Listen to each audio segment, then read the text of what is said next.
Thank you all for joining me today on the latest dispatch of resilience, your 500 seconds of resilience. I really must say that I feel humbled to have your attention for all or part of these 500 seconds.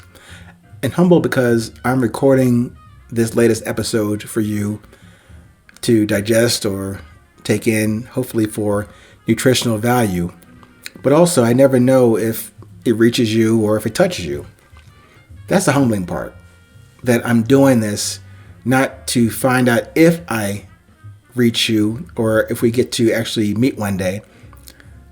Just humbling to know the why part of why I do this. But the other side of that is the confidence part.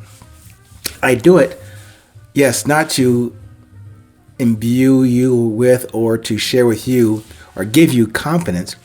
It really is for me. Again, the other part of that why equation, I do it for my own confidence. I do it for my own voice, for my own, passion, for my own direction. And for me to continue to learn about my purpose, my message, my mission on this planet Earth. I'm just learning that as I do that. But as I do this, which means recording these humbling yet confident words to you, it also instills back to me, I guess, what's been missing. I described to you the definition for resilience as more courage than vanity. That's the resilience I'm trying to relate to you. But of course, when I say more courage, i.e. more confidence and humility than vanity, ego and fear, I have both of those. I probably exhibit or speak or present both those aspects of me, courage and vanity, day by day, moment to moment. However, in recording and sharing this with you, not selfishly, but self-firstly, one of the reasons I do that is to remind myself of not just the words. As I said, good to have good words, good affirmations, or even confirmations to myself, but also the work has come right with that. The work to do that, what I speak of, and then do. Anyway, that's a long preamble to this discussion today, and thank you for indulging me in that long introduction to the topic for today. The topic for today is content creation, and that's a question. I know many out there in the internet multiverse, everyone seems to be inclined on the content creation slant. I'm going to say, and I have inferred this in previous podcasts about content creation. I'm going to say no to that.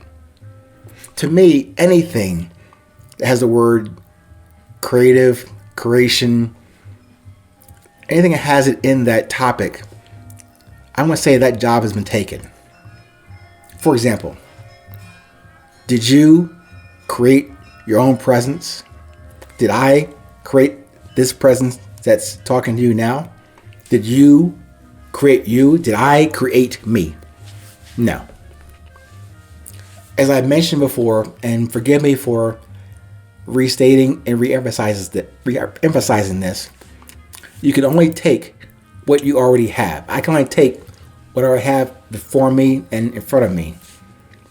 Who and what I become aware of and with understanding, some wisdom and some applied knowledge. But taking all that already created stuff, resources, advantages or disadvantages, whatever it is, we take that already created raw material and then we have the opportunity to produce something of value and quality. Those ingredients or those resources already created for you and I, they already exist. All we have to do now is to take or assemble these pieces that we encounter in our development of awareness, our discovery of ourselves, and put the puzzle together. That puzzle that I'm inferring here is called your life. And from the love calling for you inside of you to do just that. With all the puzzle pieces, the ones you have and the missing pieces for now, we can still produce not content, we can produce context. Those pieces of knowledge and information sit before you and within you, sit in front of me and within me. All we have to do is make it make sense and relevant to your own journey and to those you will have to meet on their respective journeys. Those paths are going to cross. Just like today, I'm recording this episode, yes, for myself and to share with you. So in some mystical way, our paths today in this moment or in these 500 moments of seconds are crossing. As long as you stay here with me. Not forever, but it could be the moment that we are meant to cross. This art and science of you, the art and science of me, and the application of you and me together, and sharing this discussion about resilience, that's where the wisdom develops. But before the wisdom can ever develop within myself to share with you or within you to share with me, it is a context that we produce allows others that we encounter or other topics that we talk about to grow our respective and then common understanding. So there's no hard and fast, right or wrong, up or down, but that context. I may have alluded to it before. In my twisted way of looking at things in this world, I look at the concept, the big picture, and then the context in the middle, and then the lower level, the content, those details. I know those details can be important, but to me, it's not a one-way trip to understand the whole picture from concept to context to content. Let's back up the chain again, from content to context to concept. But that is what I'm trying to describe orally, and hopefully you can envision it visually. That's the art and science of observation and communication, which again is that top model of resilience that I mentioned in the book, Resilience, the Beauty of Presence. That's all it is. Hardened facts, and then the softer intuition that we have to get from developing our own definitions for how we can decide what does drive us to produce.